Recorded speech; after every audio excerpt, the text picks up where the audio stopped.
Assalamu alaikum and good evening to everyone. I strongly believe that I'm audible to everyone. You can just one or two students, please just respond on the chat box. Yes, great. Dear students, today we are, oh, that's great. But one or two students are enough. Thanks a lot. We are starting the revision of the topic is cost of capital, which I have already informed. Okay. So we'll try our best to cover each and everything. Cost of capital.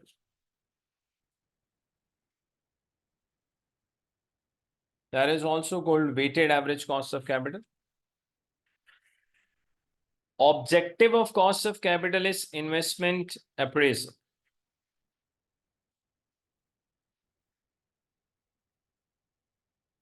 Objective is investment appraisal. And actually, cost of capital represents cost of financing. Cost of capital, what it does, it actually represents what? Cost of financing. Basically, when an organization raises finance to invest in a project, then each and every source of finance from where it could be any source of finance, it could be equity, debt, preference shares, could be anything. Each source of finance will have its own cost. Nobody gives you finance in free. What did I say? You cannot raise the finance in free. You have to bear the cost. Okay. You will get free financing only from your parents. Okay. Parents are the one, I believe, in the entire world, they give money to their children free without any cost. Okay. So cost of capital WACC, objective is investment appraisal. What it shows, cost of capital actually shows cost of financing. Now, when we say cost of capital, which actually shows the cost of financing, an entity can raise finance in the form of equity. When an organization raises finance in the form of equity, then the cost of equity is K.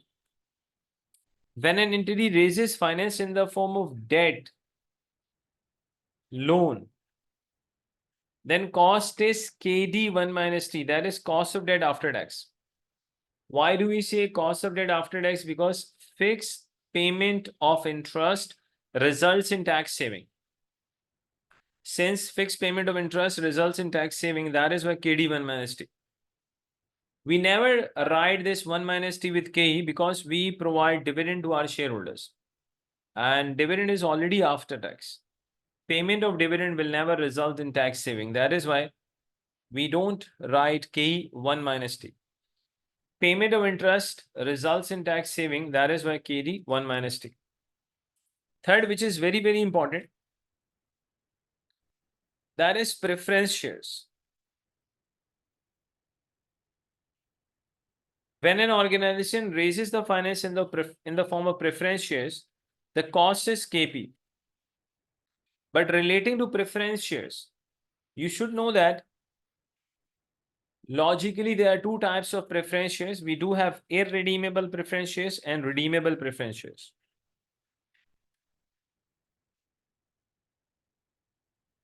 We do have irredeemable preference shares and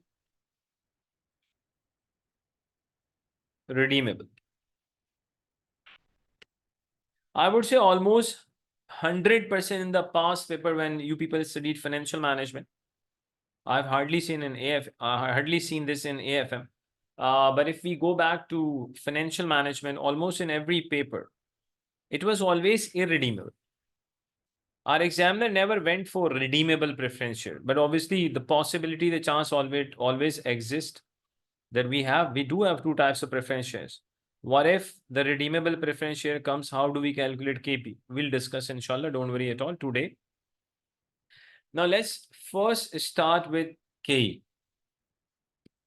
When an entity raises finance in the form of equity, then you have to bear the cost, and the cost is K, cost of equity. Now, very important point, okay? Since you people have seen at least lectures relating to cost of capital, you can calculate K. There are three possible ways to calculate K. One is capital asset pricing model. Second is dividend valuation model. You can also say dividend growth model. There's no issue at all. Third one is plus tax equation.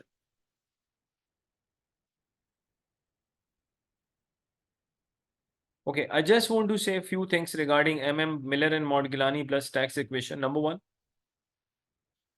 in essence, basically, plus tax equation, plus tax equation is the alternative of CAPM. Repeat, what did I say? Plus tax equation is the alternative of capital asset pricing model.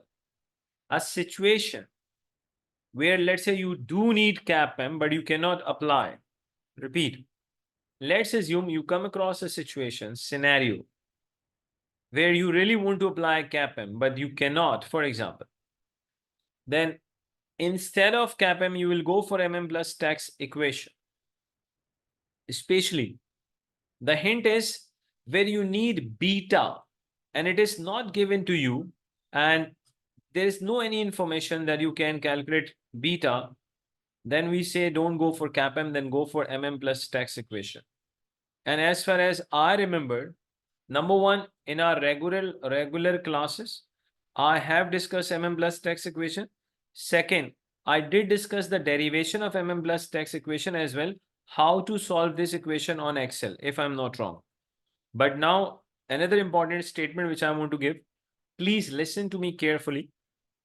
Actually, after the introduction of this spreadsheet and MS Word, I have never seen a question in AFM which requires the student to solve the cost of capital question by using plus tax equation. Because, Alhamdulillah, we people have drive, you can say a relationship, which could be used, which we can solve plus tax equation very easily in the Excel, but you will not find such derivation in any study text. Because everybody does not love maths so much as I think we do. I personally love maths a lot. So what I really want to say, there's no need to practice so much on plus tax equation. If you have seen the lecture, that is good enough. But please do not be spending 3-4 hours just on plus tax equation, because the chances of plus tax equation appearing in exam, they are least likely. But obviously, I'm not saying it, just ignore it. Whatever you have seen in the recorded lecture, that is more than enough. There's no need to practice again and again. Just you have seen that lecture enough. It means every one of you should be focusing on these two areas. Okay. Now CAPM, capital asset pricing model. By using CAPM, we can easily calculate KE. K is equal to RF plus RM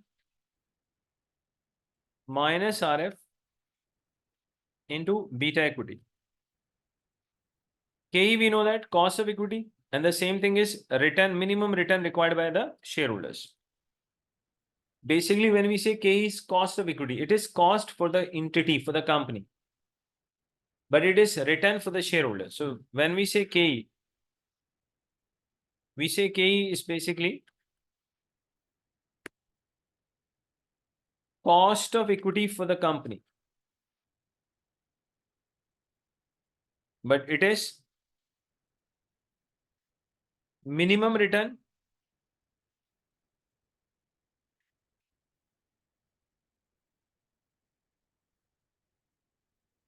required by the shareholders.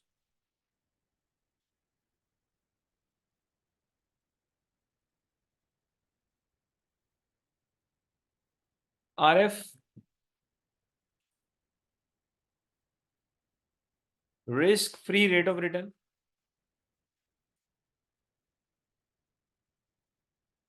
Basically, when your organization makes investment in government bonds, then the benchmark for the risk-free investment is investment in government bonds. And we know that the reason for the benchmark is normally governments, they don't collapse.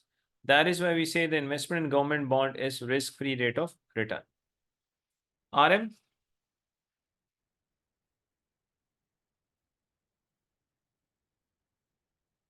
Average return on stocks in.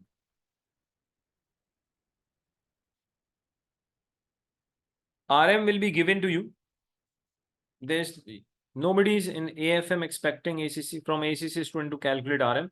Otherwise, there are studies in which student they do calculate RM, but that is not a part of syllabus.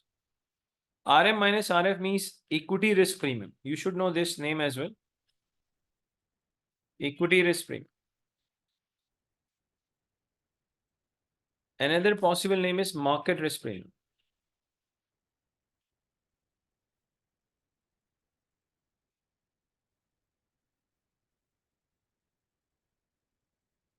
When we say beta equity, before making an understanding of beta equity, we should have an understanding of beta. We say actually beta is a measure of risk. When we say beta is a measure of risk, then we do say then there are two types of risk. We have systematic risk.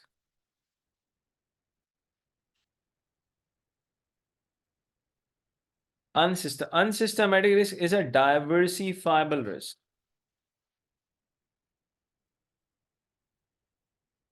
This risk can be diversified, spread, even reduce, even eliminate, in fact. Now listen, capital asset pricing model makes an assumption. The assumption is that investor is having a well-diversified portfolio of investment. That is why CAPM assumes that unsystematic risk is zero. Now you should know one thing, any mathematical relationship, almost I would say every mathematical relationship actually that based on assumptions. And most of the time, assumptions are not digestible as it is. Because when you are saying that we are assuming investor is having a well-diversified portfolio of investment, the question arises that every investor will not be having a well-diversified portfolio of investment. So all the time your assumption will not be true. Then what should be done? So that is also a limitation of this mathematical relationship. So assumptions are also the limitations because those assumptions might not be always, they are not true at all. And now I want to introduce one thing. When it comes to getting professional marks, okay, in professional marks, students, there is one skill. The name of the skill is professional skepticism. How do we actually get professional marks relating to skepticism? One, you have to write the assumption and you have to challenge that assumption as well. When you start challenging your assumption, you will get professional skepticism marks. When you start challenging the given information of the examiner, you will get professional skepticism marks, but it does not mean, please, that you start challenging each and every information given by the examiner. The entire paper is not on professional skepticism, okay? If you have challenged one or two assumptions, that is more than enough, please. For example, if a student says that CAPM assumes that investor is having a well-diversified portfolio of investment, then you can say that. Practically, which is not the case always. It could be possible one or two investor might be having well-diversified portfolio of investment, but every investor will not have it. Now let's talk about systematic risk. Systematic risk is not a diversifiable risk.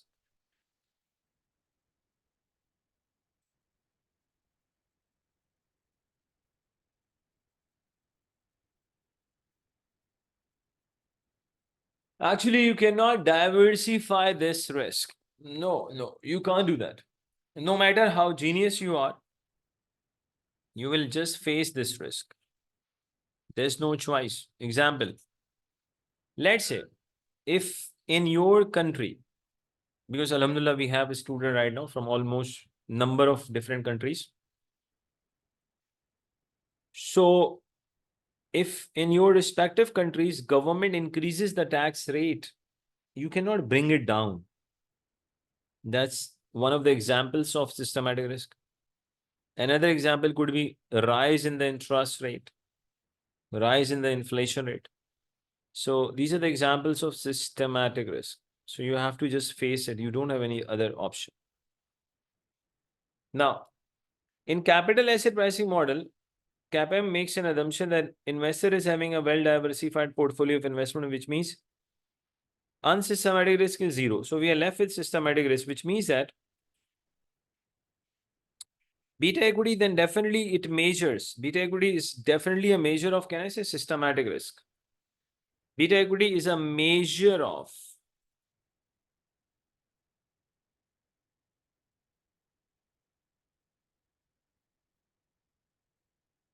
systematic risk, which actually indicates that how your investment will respond to the changes in stock index. Beta equity is a measure of systematic risk, okay, which indicates that how your investment will respond to the changes in stock index. Now, number one, if beta equity is zero, it means you have made an risk-free investment. If you have made an risk-free investment, then K must be equal to RF. This is number one finding. Second, if your beta equity is less than 1, it means your investment is less riskier than the market. Your investment is less riskier than the market.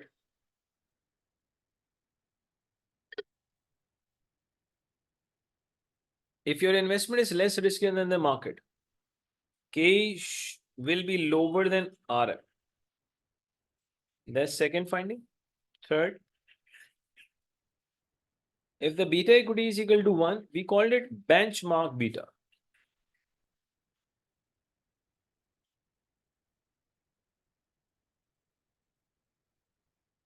This is called actually benchmark beta.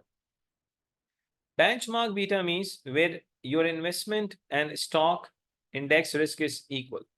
Which risk? Obviously, we are talking about systematic risk because we have already decided in capital asset pricing model, unsystematic risk is zero.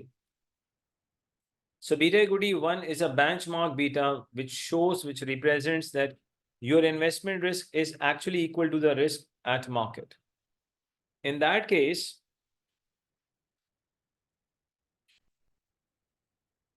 K will be equal to RM.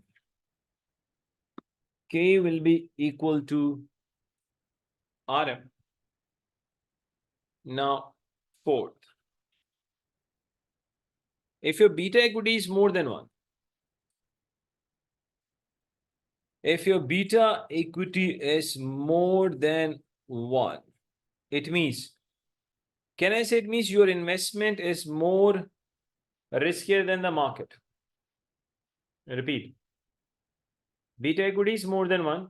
It means your investment is more riskier than the market. Your investment is more riskier than the market.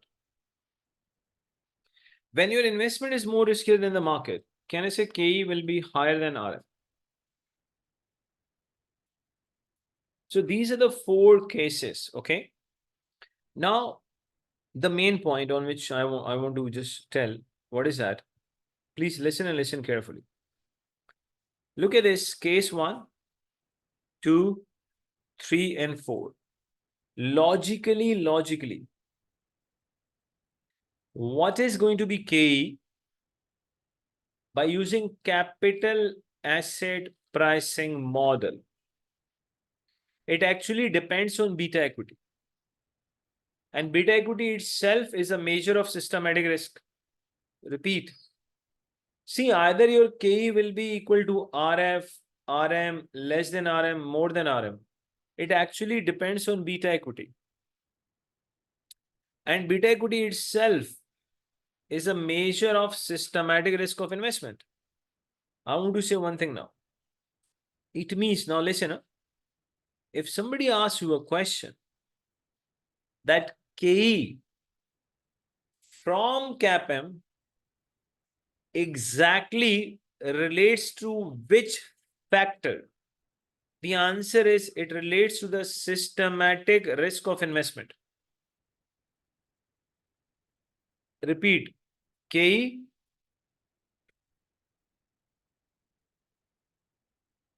from capital asset pricing model relates to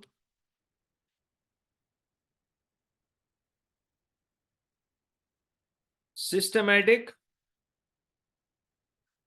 risk of investment. Simply, the higher the risk of investment, systematic risk is higher, your KE will be higher. Systematic risk is lower, your KE will be lower. So main thing you please need to know is that KE from CAPM actually relates to what? Systematic risk of investment. If now somebody asks you a question, why not unsystematic? Can I say in capital asset pricing model, actually we have an assumption that unsystematic risk is actually what? Zero. That is why we always talk about systematic risk. Okay.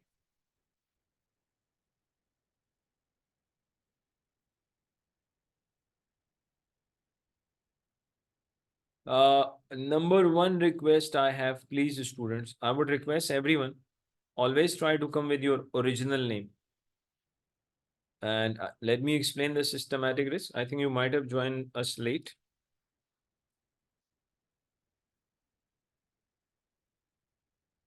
Look at this. Can I say systematic risk is not a diversifiable risk? I did give the example. If your government increases the tax rate, you cannot reduce it. If your government increases the interest rate, you cannot reduce it. So you will always face the systematic risk, no matter how diversified is your investment. So I hope this should be clear now.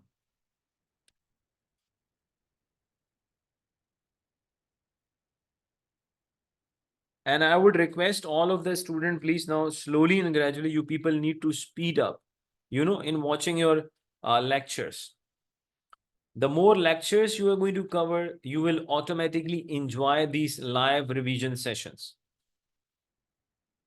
And I would request all of you that do keep coming in all live revision classes, because if you are serious, I'm double serious, okay?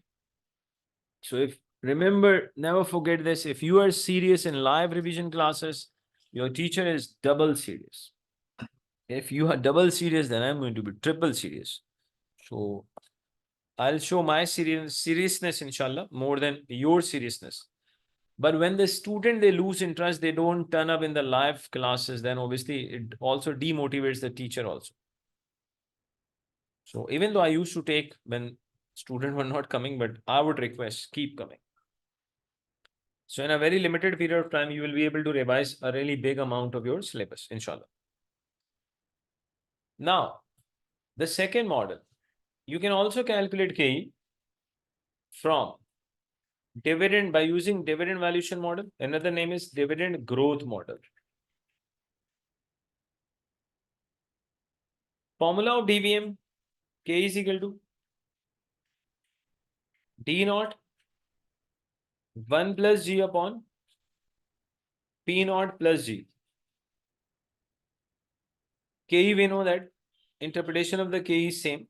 That is minimum return required by shareholders, and for the company it is cost of equity. Now I want to just give one explanation which is very important. Just a minute.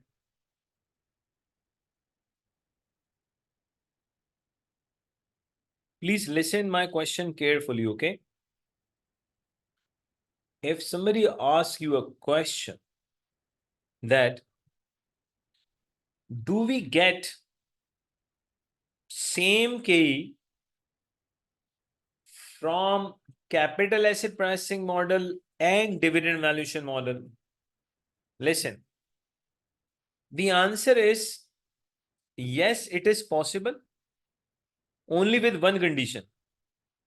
If that condition is met, which will not be met in fact, If that condition is met, then you will always have the same KE from capital asset pricing model as well as DVM.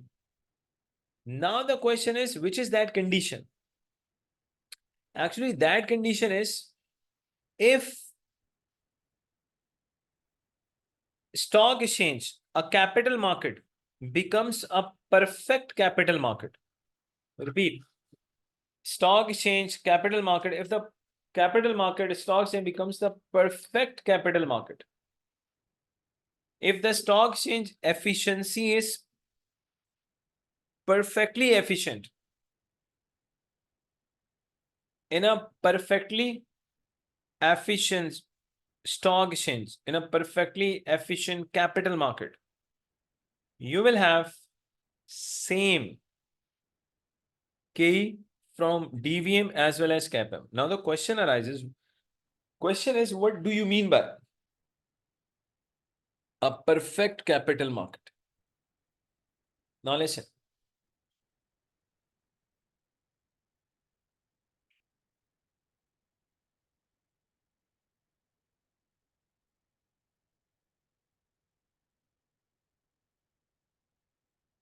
Actually, perfect capital market means where BOD and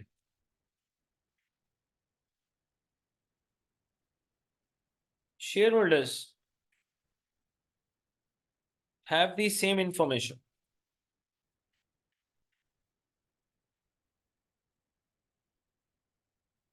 Can I say you will not find almost any company where they are going to have the same information? I would say in majority of the cases, what happens? In majority of the cases, each and every shareholder is not involved in the management. Actually, each and every shareholder doesn't know what BOD knows. So since the information which BOD holds, shareholders, they don't have the same information. We use the one term. The term is information asymmetry. Information asymmetry means BOD and shareholders will have the different information. They don't have the same information. Since the stock exchange is not a perfect capital market, BOD and shareholders don't have the same information. That is why you will not get the same KE from both CAPM as well as DVM. But you should know these things, especially from, I would say, interview perspective. If somebody asks you a question, is there any possibility to get the same result? The answer is yes, it is possible. But to get the same result, there has to be a perfect capital market. Okay. Another question. So obviously, we don't have perfect capital market. We have semi-strong efficiencies. We don't have a strongly efficient markets. Okay. Now listen. Let's make an assumption that examiner gives you the question in which you have been given lots of information, and assuming you can calculate KE from CAPM as well as you can calculate KE from DVM, just an assumption. I've never seen in any recent past paper. I've seen that the way back in the past paper, not seen in the recent past paper. Let me repeat the scenario. If you come across a question where you can calculate in the same question, let's say you have applied CAPM and there's a KE, you have applied DVM, there's a KE. Obviously, when it comes to the formula of weighted average cost of capital, I cannot use 2 KE. I have to use 1. So if you come across such a question, then we always prefer KE from CAPM. We don't give preference to the KE from DVM because DVM is having more limitations as compared to CAPM.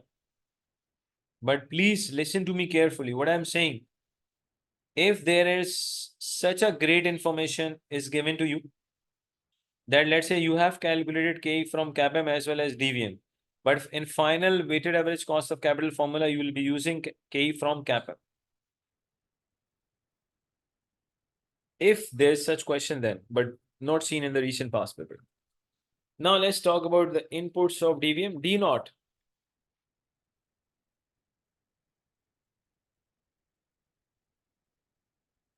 Current dividend per share.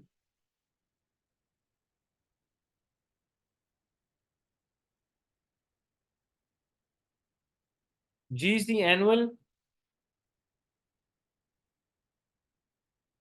dividend growth rate.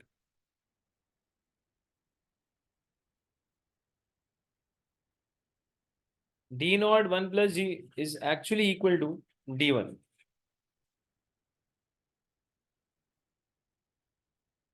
That is next year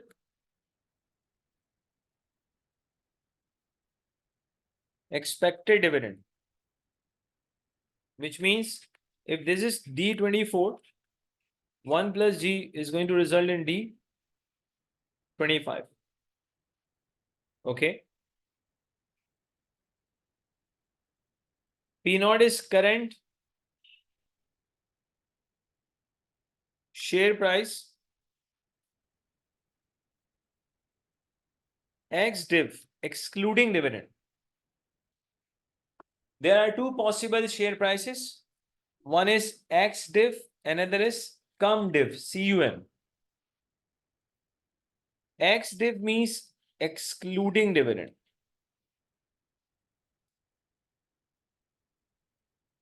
Means without dividend. There's cum div price also.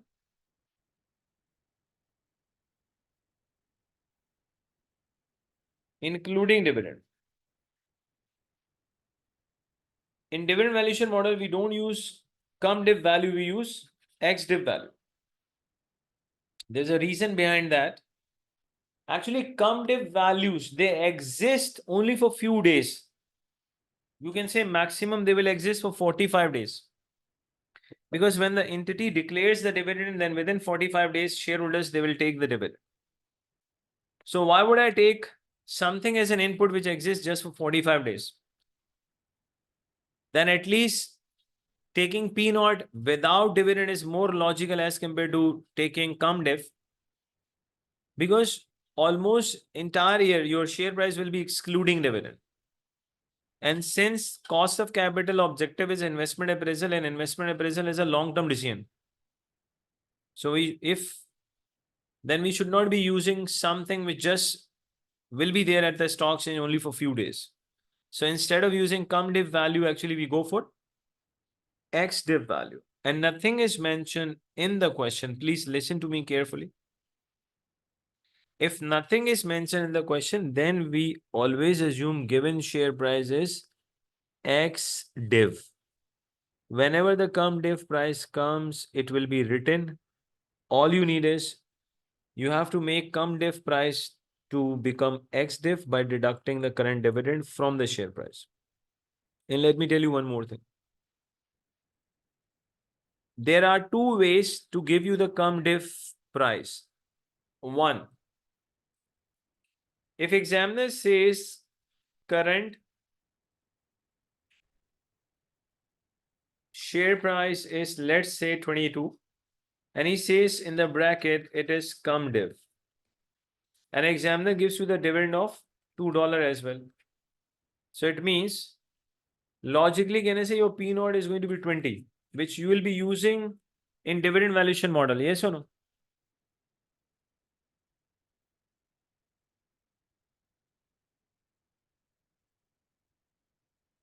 Is this clear to you?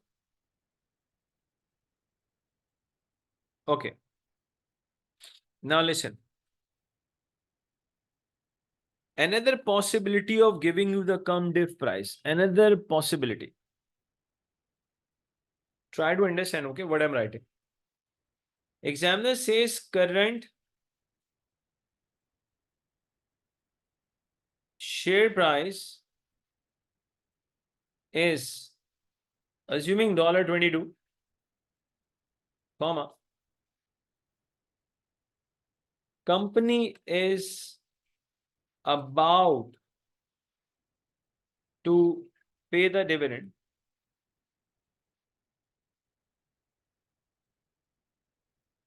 pound 2 per share or $2 per share. Now listen, This share price is again cum div. Why? Look at this. Examiner says the current share price is 22, but examiner has given one more thing. Company is about to pay the dividend of $2. Actually, when this information comes to the stock exchange, that company is about to pay the dividend, then your current share price will have the effect of this dividend as well. So this is, you can say, another possibility of writing the cum div price. So in point number 2, again your share price is cum div, you have to make it ex div, which is going to be 20.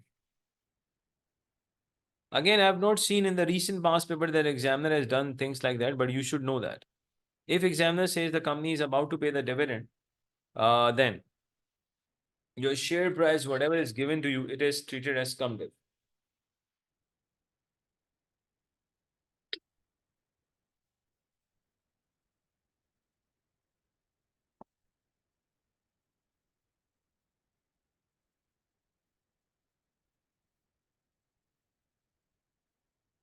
Yes, cum div means organization actually it has declared the dividend. And normally shareholders, they do have a time of 45 days. There's a possibility some of them have taken the dividend in 4 days, 5 days, 10 days. But logically, the cum div means dividend has been declared.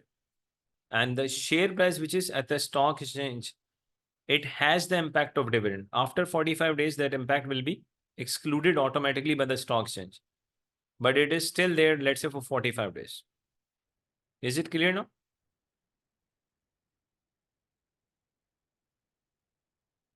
Please reply.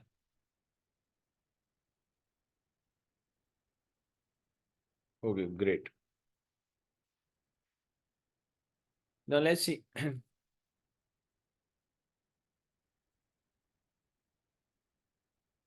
K is equal to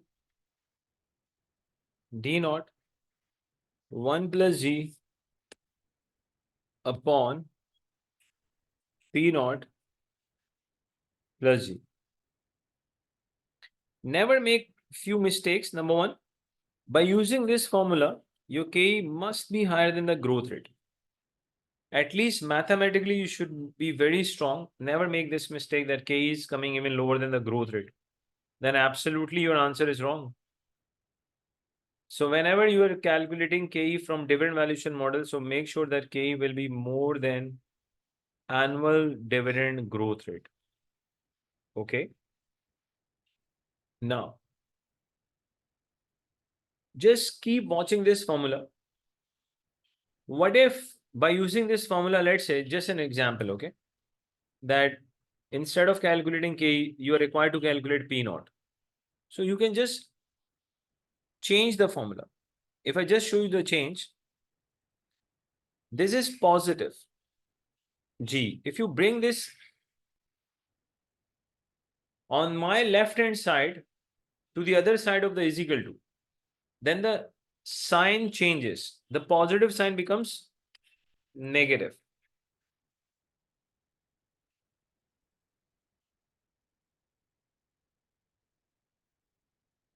I hope this step should be clear to everyone. I have written Ke minus G is equal to D naught 1 plus G upon P naught. Is this clear to everyone? Ke minus G. Okay. That's great. Now please try to understand. Actually, the entire fraction we are dividing with P naught.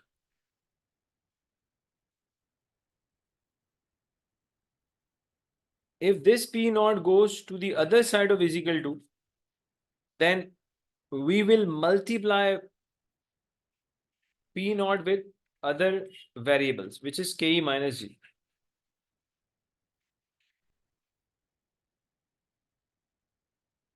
I hope this step 2 also should be clear to everyone. If we are dividing with P naught, when it goes to the other side of is equal to, then we'll be multiplying with the same variable. Now, Actually, two variables, you can say we are multiplying. We are multiplying P naught with K minus G. Now I want P naught to become a subject.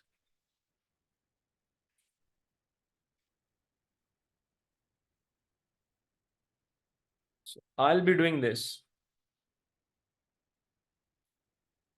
So sometime there's a possibility, especially when you people will be studying inshallah and I would say business valuation, then most of the time you will be using this formula. P naught is equal to D naught 1 plus G upon Ke minus G. And let me tell you one more thing. At least if someone is having trouble, should not be having trouble, because I have shown all the steps how we reach actually on this P naught. How do we make P naught a subject? Otherwise, try to memorize it. If you are required to calculate P naught by using DVM, so what is the formula? Okay, now there is one more formula, Gordon growth model.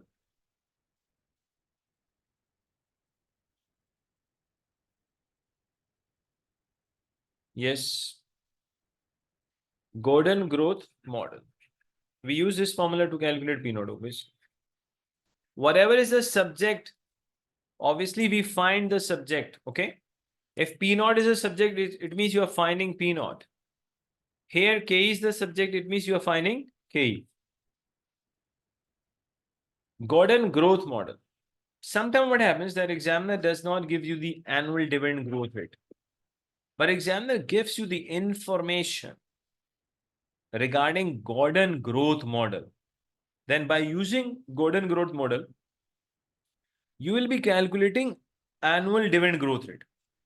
See, students, you have to be really good how to deal with the data. See, at AFM level, nobody is going to tell you clearly that here you need to use Gordon growth model, here you have to do this. No, no, no, no. Data, information. See, there's one skill, professional skill, that is evaluation of the data. Evaluation means you should know the data very well. You should know what information has been given to you. Let's say you need annual dividend growth rate and it is not given to you, then you should be thinking, how do we calculate? One possibility is the Gordon growth model. G is equal to G is equal to B K. If I just write your previous formula, which you people study in, I would say FM. In FM, we say G is equal to B RE. This is in FM. In AFM, actually, it changes to G is equal to B K.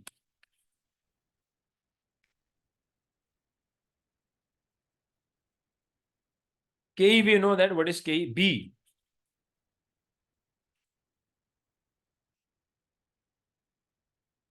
Retention ratio. Now, what do you mean by retention ratio? Please. Actually, if your entity pays 40% dividend, can I say if your entity is paying 40% dividend, it means your company is retaining 60% of the earnings. Obviously, you are paying 40% of your earnings in the form of dividend. So obviously, you are retaining 60% of the earnings. If entity pays 30% of the dividend, if entity distributes 30% of the profit, obviously in the form of dividend, it means they are retaining 70%. And I want to say something. Entities retain to reinvest. Repeat, what did I say? Entities, they retain to reinvest. It is not only the entities they do it. Even individuals they do it. Obviously, individuals, those they retain the cash, everybody retains the cash to reinvest. So never forget one thing. Organization, they retain to reinvest. Okay, now, if company pays 40% dividend, it means they are retaining 60%. It means that we can easily calculate the retention ratio 1 minus payout ratio. If you exactly know the payout ratio, you can easily calculate the retention ratio. Payout ratio. Organization, they distribute their earnings in the form of dividend from their earnings. So the formula for the payout is D naught, dividend per share, upon earning per share.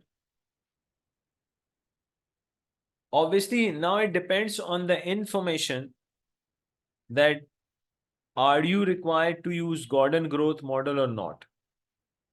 But you should know that if, let's say, examiner has given you the payout ratio and KE you have calculated, but let's say you need growth rate badly. Now you might be thinking, sir, why would I need growth rate badly? Maybe you are required to calculate P naught. Let's say for calculating P naught, you do need KE, you do need G. So you need to know the Gordon growth model, which is G is equal to B KE. Now, there is one more possibility, one more variety in which you might be required to calculate again annual dividend growth rate. What is that? Listen, if examiner gives you the information like that, let's say A PLC, dividend 0.22 per share in 2020, dividend 0.26 per share.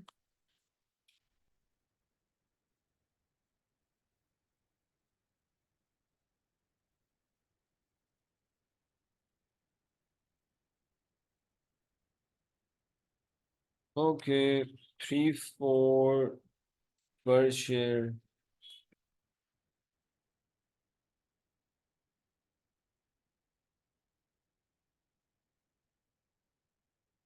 Let's say current share price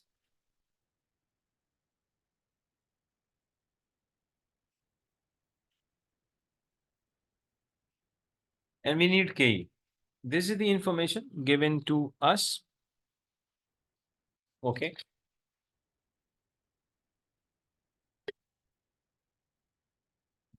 Now listen. Actually, in dividend valuation model,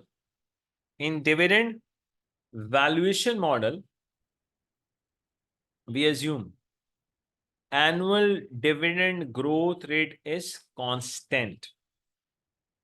Okay. Even it is not, but you will have to make an assumption.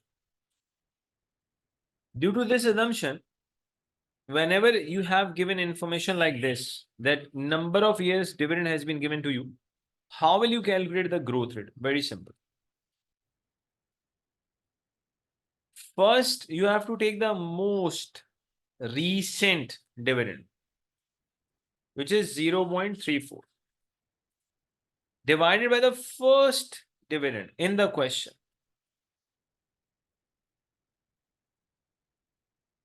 You can say last dividend in the question divided by the first dividend in the question. Okay.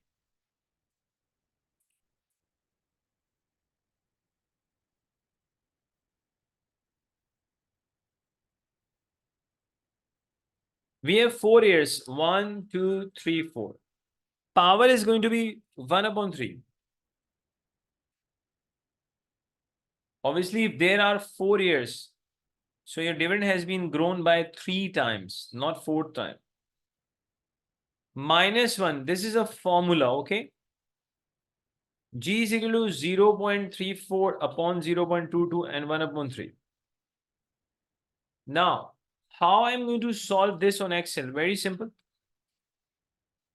At least 1 upon 3, you should know that is makes it 0.33. So 0.34 divided by this. Power is going to be this. I can easily write whatever I've just written other side of is equal to after the G. Now 0.34 divided by 0.22, whatever comes, then you have to take the power 0.333. Now whatever comes, you have to minus 1. Now I am getting actually 0.15.599. You need to multiply your final answer with 100 to get in the answer in percentage. I'm getting 15.59, so you can say 15.6%. Please, students, can you also check? Is there everyone is getting the same result or different? So there should not be any mathematical error, even though we all love maths and we love strongly. Correct. Same. Great. So I strongly believe now you should be having a really, really good idea. Didn't get one upon. You people can try right now on Excel by writing 1 upon 3. If you're getting the same result, there's no issue at all. Hamza, you can do that. Because right now you are not in exam. All these experiments can be done. Okay, student says Danish Ali, he did not get 1 upon 3. Yes, the same thing, 4 minus 1.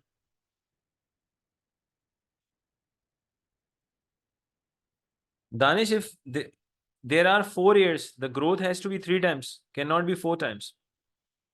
If you join a job and let's say it is the 4th year of your job, so your salary has been, I would say, increased by 3 times. Are you getting this point? If got it.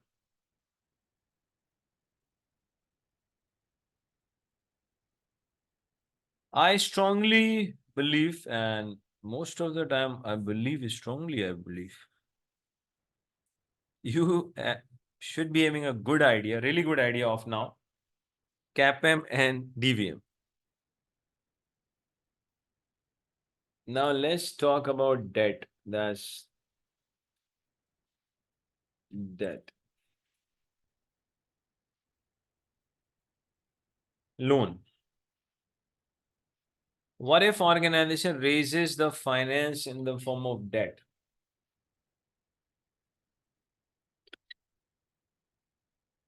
Obviously, if entity raises the finance in the form of debt, let them raise. We know the cost. Let me change the color. Cost is going to be KD 1 minus T. That is cost of debt after tax. Because we know that fixed payment of interest actually results in tax saving. Fixed payment of interest results in tax saving. That is why we write KD 1 minus T. That is after tax cost of debt. This is after tax cost of debt. Now, please, actually, how do we calculate KD 1 minus T? It is very interesting. Why? Actually, we don't have one type of loan. There are different types of loans.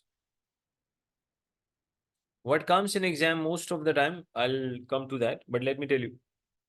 There's a possibility examiner might give you the bank loan.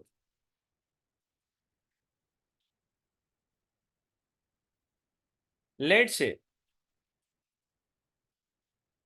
if there's a bank loan, assuming you have been given 10% bank loan, and let's say tax rate is 30%. So simply you can easily calculate KD 1 minus T, that is 10%.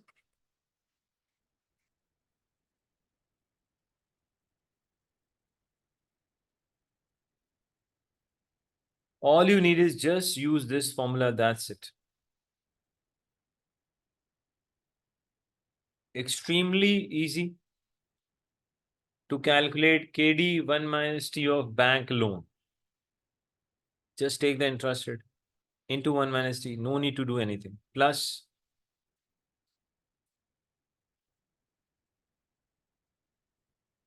bank loans book value is assumed as market value because bank loan is not a tradable instrument. It's not a tradable instrument. You will not find at a stock exchange buying and selling of the bank loan. Something which is not being traded, something which is not being traded at stock market. You have to make an assumption that book value is assumed as market value. Why I'm saying this? Because in weighted average cost of capital, actually, we don't use book values, we use market values. Simple for bank loan. Assume book value as market value. Now, second possibility, again, which at least not seen in the recent past paper, that is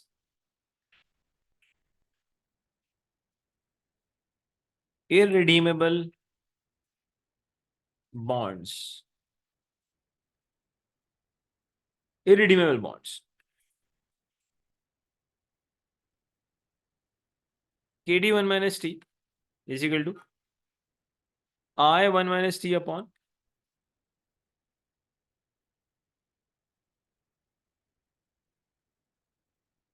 so KD1 minus T is equal to I1 minus T upon P naught in 200. KD1 minus T, we know that cost of debt after tax. I is the cash interest.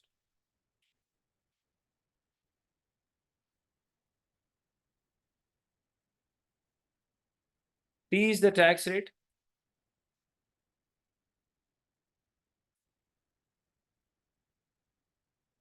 P naught.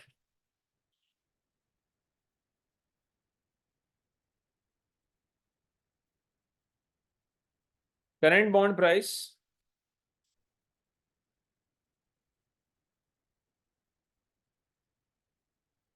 X interest. Current bond price, but what? Which one? X interest. Nothing is mentioned. We always assume given bond price is X interest. Okay. Now, the main thing is C. That is redeemable bond.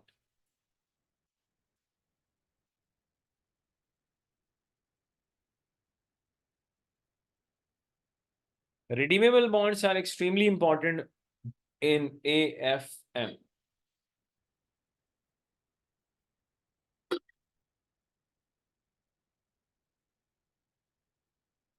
Listen and listen carefully.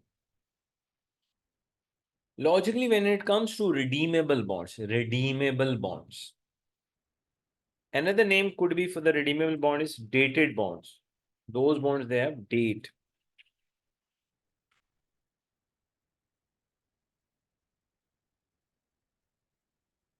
Okay, now I want to say something. When it comes to redeemable bonds, dated bonds, there are two possibilities.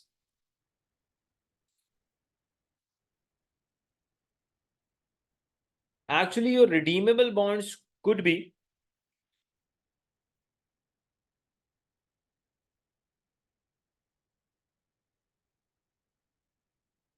straight debt.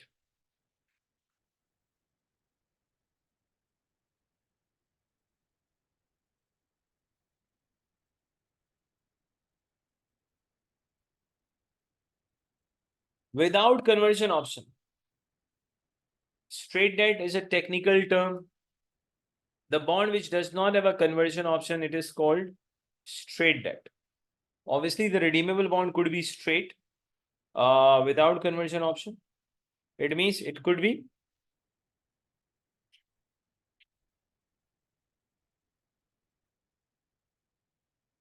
redeemable bond, could be convertible bonds with conversion option. So the first thing which you should know, there are two types of, you can say, redeemable bonds, dated bond. One is straight without conversion option. Second is convertible bond with conversion option. Okay. How do we calculate actually KD 1 minus T for both of them? Either they are redeemable or convertible. One possibility which we were using in FM, financial management. In FM, we were calculating KD1 minus T of redeemable debt by using IRR. In your basic financial management, we have calculated KD1 minus T of a redeemable bond, even the convertible bond, straight debt or convertible, whatever it is, by using IRR. Now, good thing is IRR shortcut is available. So by using IRR shortcut, you can very easily calculate KD1 minus T. Let me just write the format regarding if you have to calculate by using IRR, which is not the case in AFM, but just for the sake of knowledge, your knowledge. Assuming there's a bond having maturity period of 4 years. I'm just telling you what to do at Excel. T0, T1,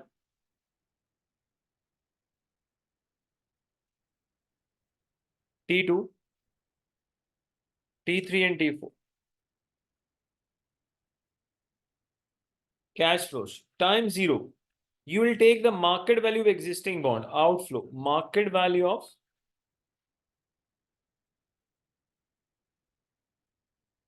existing bonds. After that, you have to just take interest 1 minus T. I'm just putting the values, okay, by assuming. Let's say the market value is 110 X diff. Assuming bond par value is 100, coupon rate is 10%, tax rate is 30. Obviously, if you take 10% of 100, it is going to be 10 and then multiply with 1.03, you will get answer 7. Assuming the maturity period is 7 or 4 years. 7 plus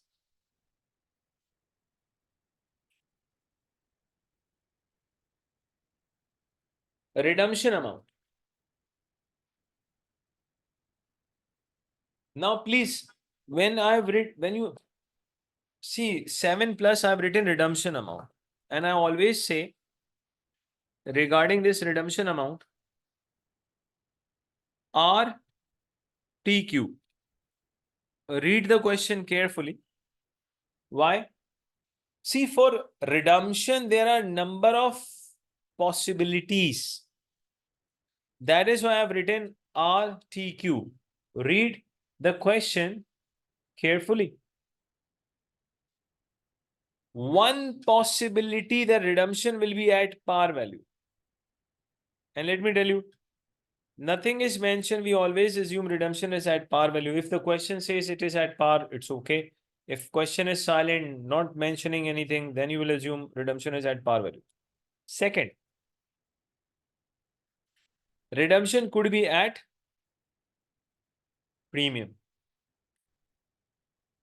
Obviously, if redemption is at premium, it will be mentioned in the question. If the redemption is at premium, then it will be mentioned in the question. Conversion value. See, students, conversion value can only come when two conditions are met. One, the given bonds are convertible. The given bonds are convertible. When organization issues convertible bonds, so actually they give investor two options. One,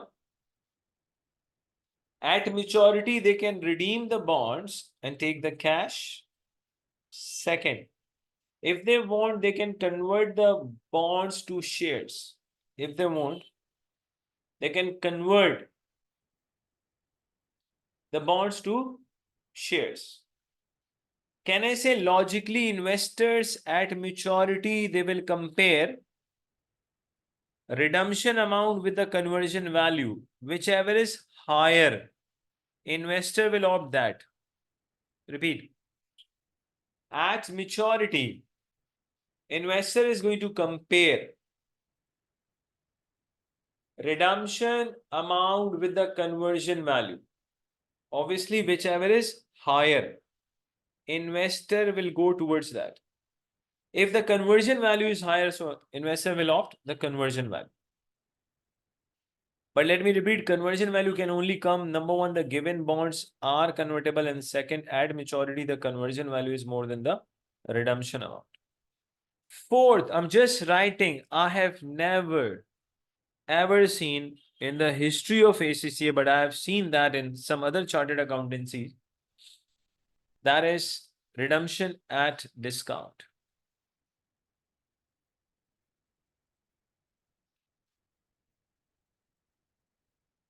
Obviously, if the redemption is at discount, it will be mentioned in the question, so I don't mind.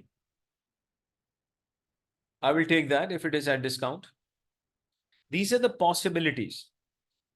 After writing all this, whatever you have written, how do we calculate KD 1 minus T? Can I say KD 1 minus T is equal to, just write the formula of IRR, select all the cash flows.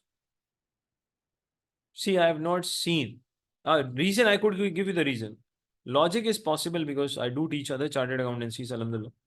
See, if my company says the market interest rate is 10%, but we will give you 15% interest. But the point is, at maturity, we will redeem at discount. So obviously, if whoever wants a really high interest rate is going to buy my bonds. Hamza, is it clear? The logic behind at discount possibility is there.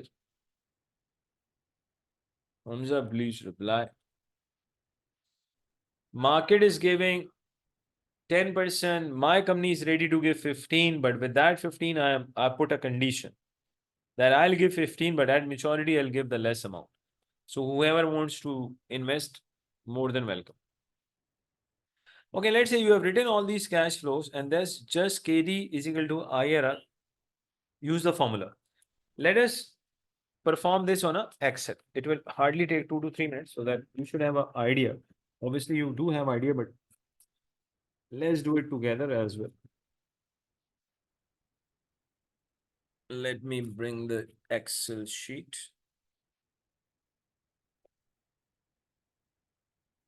Excel is just a minute.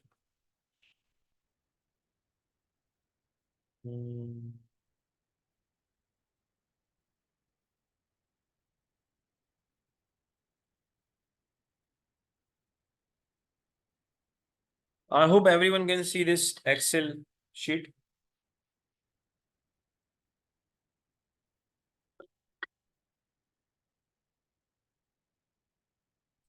That's great.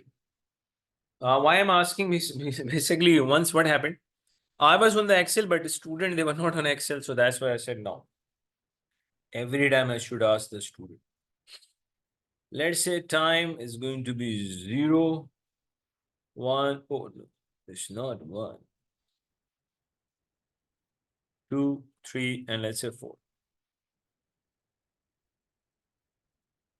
Cash flows minus 110. Let's say I'll show the calculation to my examiner. 100 is the par value.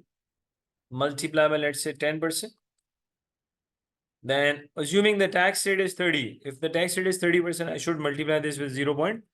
And let me tell you, students, I'm just assuming all the data, okay? Sometimes what happens, student, they just keep asking the question, sir, from where did you get these all values? Assumed values. So students, I'm just explaining the concepts and the format, okay?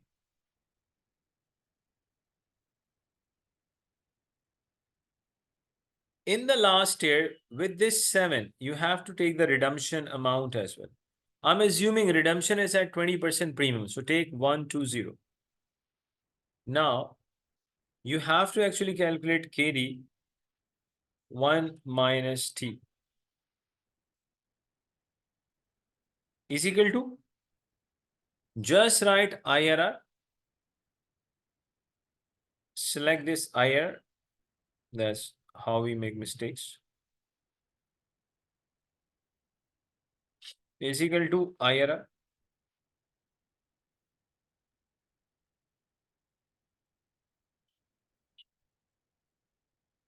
Select all the values, shift, and then I think it's a right arrow. Close the bracket, enter. So your KD 1 minus T is 8%. Your KD 1 minus is 8%. Okay. Now let's go back to our OneNote. So basically, in financial management, I would say we were calculating KD1 minus T by using this IRR formula. You will be again using this if it is required, but now the main point comes.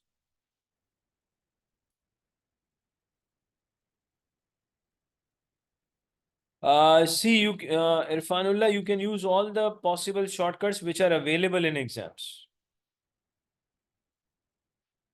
All shortcuts are not available, okay?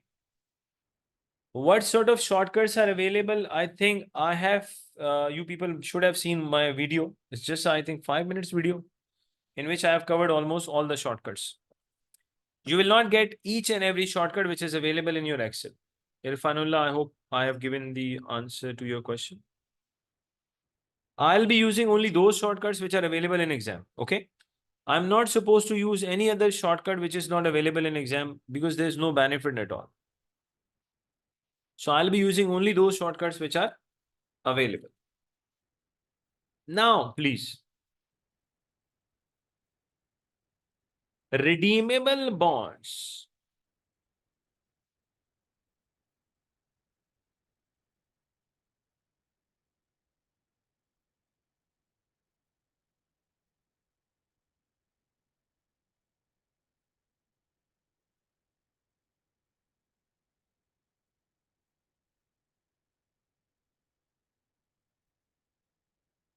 I would say almost, if not 100, you can say 99%.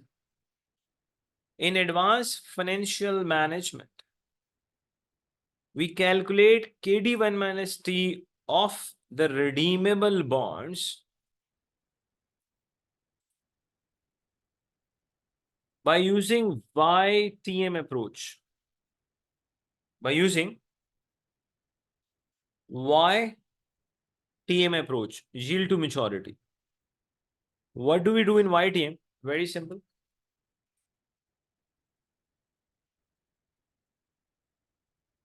Let's say your organization bonds are having maturity period of 4 years. Then in the question, you need to find out what interest rate government is offering on their bonds which are having maturity period of 4 years. You will take the government bond rate, the same maturity which your bond is having, that is, let's say, works as RF, plus add CRP, credit risk premium. Add CRP,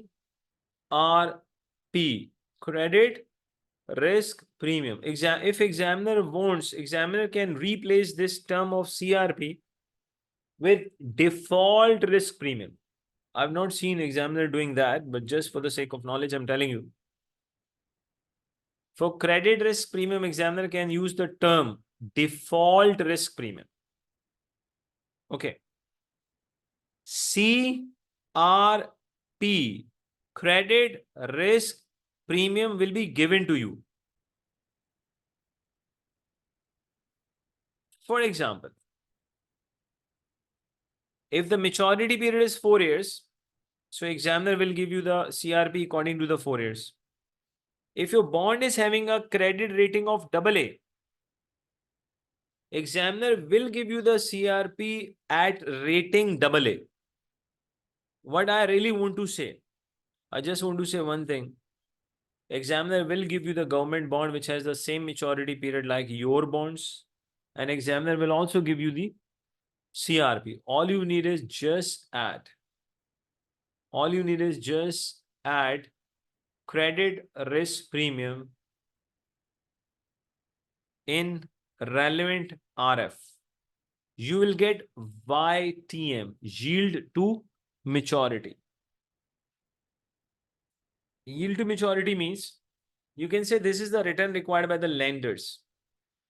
Can I say the return which is required by the lender, the same thing is cost for the borrowers.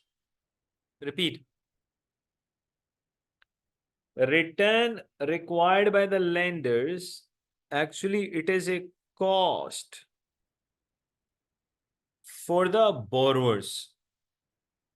Okay. So that is why I say YTM is actually KD. So once you have calculated YTM, then all you need is just do 1 minus T. Let's say if it is 6%, CRP is 50 basis point means 0.5. Let's say tax rate is 30%. So you will get your result. 6.5 multiplied by 6.5 multiplied by 0.7. I'm getting 4.55%. Okay. Credit risk premium is given to you in basis points. And please, everyone should know this language.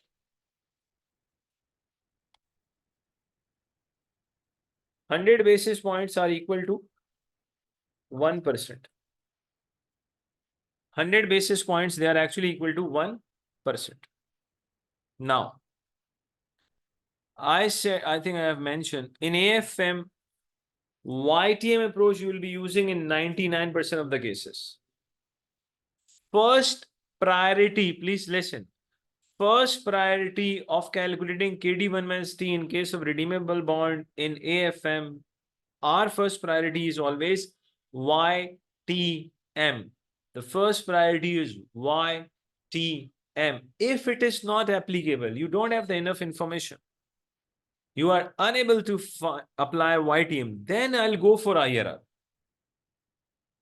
I will never go for IRR happily. Why would I go if YTM approach is applicable? So in AFM, the first priority, I'm not saying is the only priority, that is also important. It's the first priority. Obviously, if you don't have the information of YTM, then go for IRR, what to do. But I think I've made my point clear. First, every one of you should go for YTM. 99% of the cases you will find it.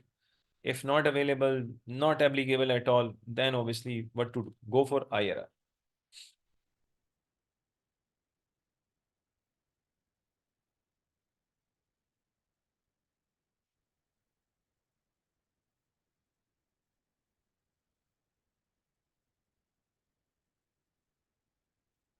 Preference shares. If entity raises the finance in the form of preference shares, so obviously the cost is KP. Cost of preference shares. But I did mention there are two types of preference shares.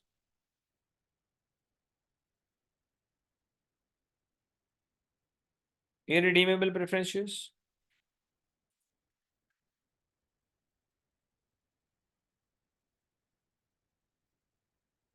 and redeemable preference shares. Now listen. Let's say how do we calculate KP is actually equal to D naught upon P naught multiplied by 100. In case of error, Redeemable preference shares, actually we use the formula D naught upon P naught into 100. And please, very important concept which I want to tell you. If you have been given preference shares, nothing is mentioned. We always assume given preference shares are irredeemable. Repeat. If in the question you have been given preference shares and nothing is mentioned, we always assume given shares are redeemable. We always assume irredeemable. Given preference shares are irredeemable when nothing is mentioned. Okay. How do we calculate KP? D naught is current preference dividend per share. And let me tell you, preference share is a fixed percentage. Preference share is a fixed percentage. All you need is just apply that percentage on par value.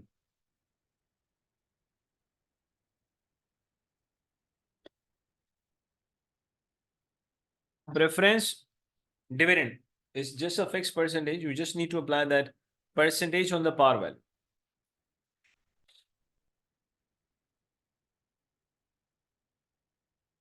Current preference share price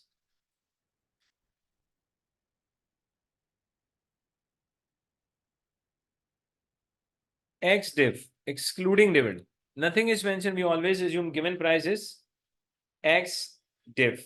Now, not seen, but there's a possibility. What if examiner gives you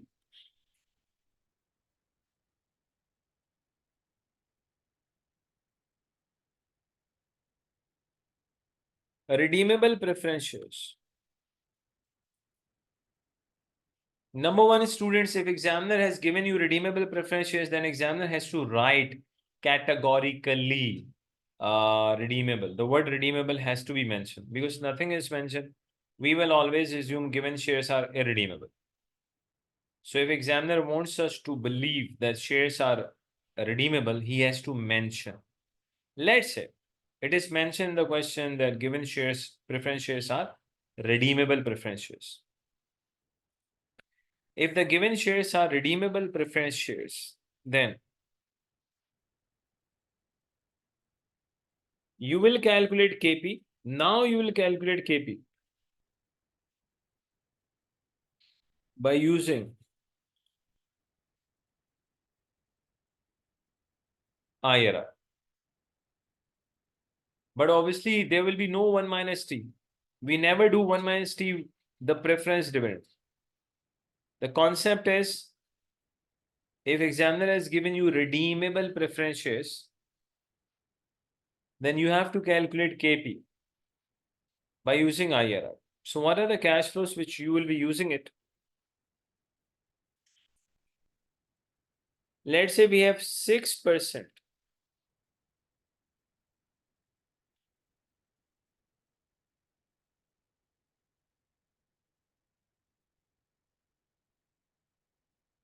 redeemable preference shares.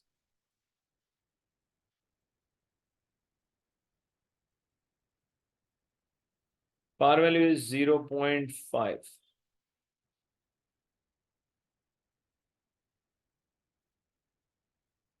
Current market value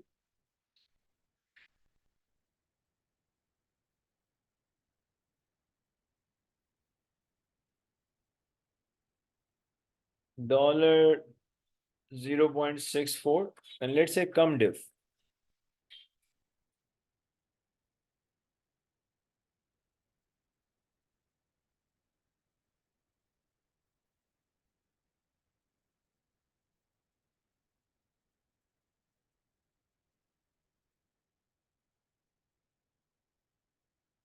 Please. Hamza, control. We cannot use this on YTM. YTM is not applicable on redeemable. If it was applicable, I would have said first. Okay. YTM is only for the bonds. Is this clear?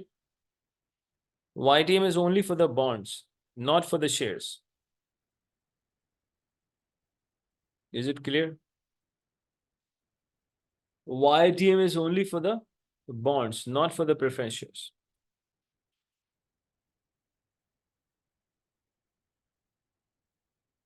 Okay. Let's say this is the information.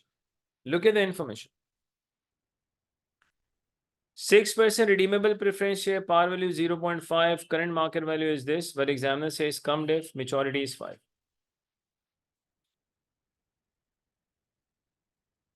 T0, T1, T2.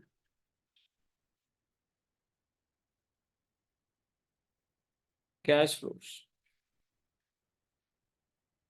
Since it is cum diff, so you will minus the dividend.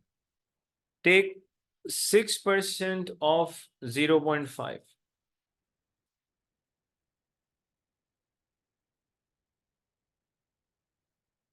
That is, I'm getting 0.03.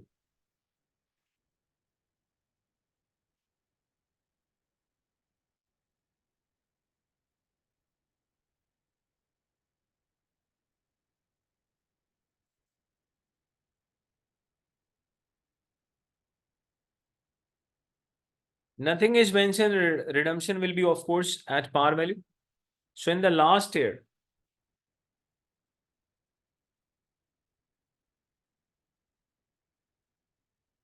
0.53. I hope everyone knows that. How did I get this 0.53?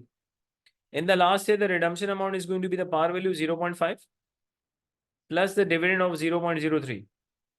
After that, for KP, you just need to use the formula of IRR. Is this clear to everyone? Or let us go towards Excel and let's see what percentage is coming. Whatever comes, let's see what happens.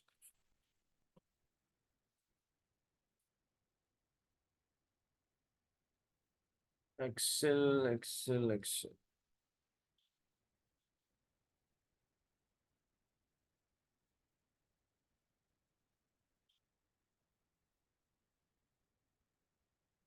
I hope everyone can see this. In the last year, there will be two things. Par value of 0.5 plus the dividend of 0.03. Zen, is it clear now? In the last year, you have to pay the dividend as well as the redemption amount.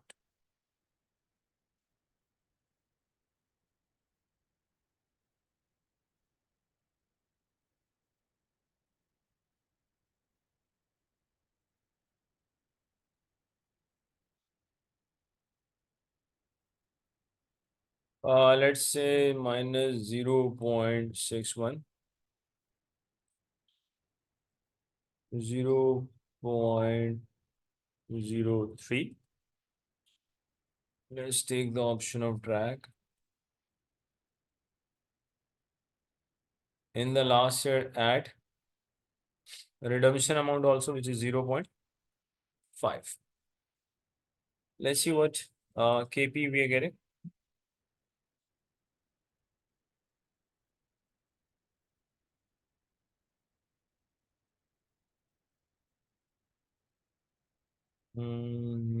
No, shift.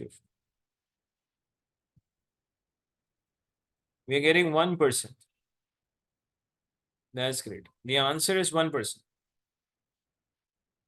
So your KP is 1%. I hope this should be clear to everyone. I just wanted to tell you, what if the redeemable preference shares appear in exam, which we have not seen in any past paper? What to do?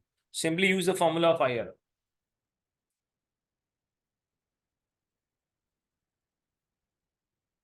Never do 1 minus T. Because taxation authorities, they never accept this redeemable, technically your liability.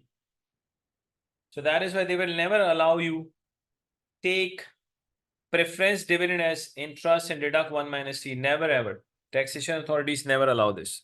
So never do 1 minus T. For redeemable preference shares. If you ask me what is the accounting and financial, see, reporting is something different. Okay. In reporting, I will say redeemable preference share is your pure liability. But if you ask me practically, when we are paying in dividend on preference share, which is treated as interest in financial accounting, financial reporting, what about the tax? Tax authorities don't accept that interest as interest. Because tax people, they go for legal forms. They say no. When you have written shares, they treat it like shares. Okay, then leave it. Just remember one thing. Uh, if you have been given redeemable preference shares, so you have to do one thing. Use IRR. Question. Where's the question? Let's go back to the question. Here is the question. Maturity period is 5 years.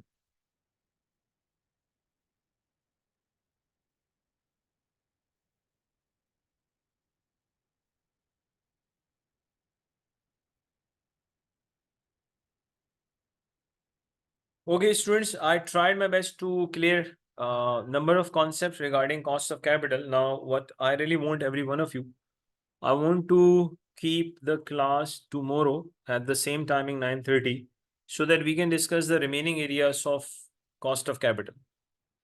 So can you give the feedback please on this? Because getting a little bit late, or which is not good. Ramzan is going on. Same timings, inshallah, 9:30, 9:40 tomorrow, so that we can discuss the remaining area of cost of capital. Yes, nothing is mentioned. We always assume redemption is at par. Irk. Nothing is mentioned. We always assume redemption is at par value.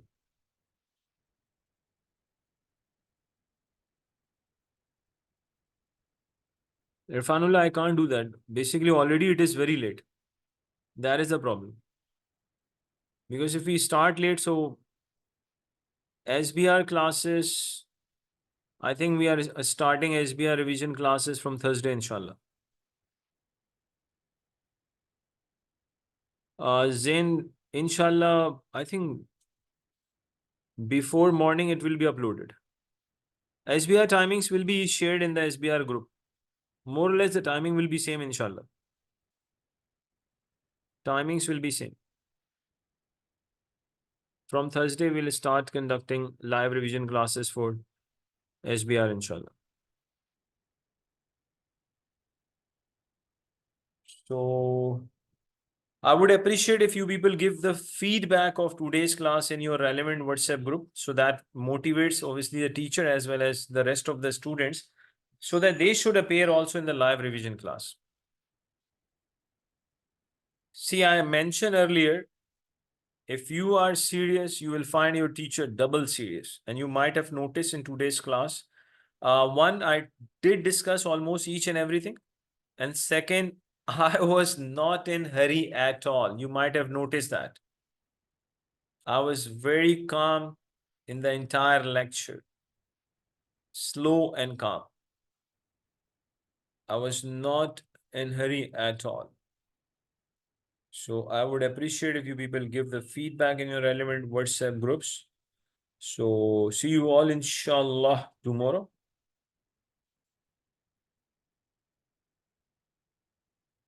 Each and every, don't worry at all.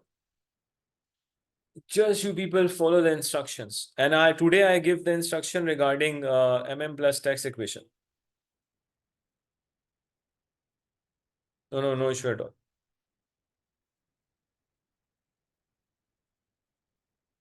That's great. Okay, one more thing. Let me just tell the students, you people are sincere. I think you people have seen the shortcut videos. Now, BSOP model is available. BSOP calculator is available. Due to the availability of BSOP calculator, now you are not required to calculate BSOP on Excel. In my regular classes, I did explain how to calculate BSOP on Excel. If you have seen 1 or 2 lectures, that's good enough. But let me tell you, now in BSOP, Black-Scholes option pricing model, you just need to write the 5 inputs, and the same applies on, there's no need to take panic of MM+ tax equation. No. Eric, I would say if you have seen the lecture on MM+ tax equation, that is fine. Otherwise, don't do it. Got it? Because I've never ever seen since the introduction of this Excel, examiner does not go for MM plus tax equation because it's not so easy for everyone to solve it. It is very easy for us, alhamdulillah, but not for everyone. So I was just giving the explanation regarding BSOP Black-Scholes option pricing model. Student in BSOP, now we have a BSOP calculator, which means that you just need to write 5 inputs, then automatically you will be getting the answer. Automatically you'll be getting the answer. Okay. So in the next class, I'll discuss these things more. So inshallah, tomorrow we'll discuss the remaining area of cost of capital. The same timings, inshallah, and SBR, inshallah. From Thursday, we'll start conducting SBR live revision classes. So thank you very much. I really appreciate that you people have taken out time and come up for the live revision class. Please do give feedback in your relevant WhatsApp group as well. Thanks a lot and have a nice life. I will share this OneNote document also in your relevant WhatsApp group.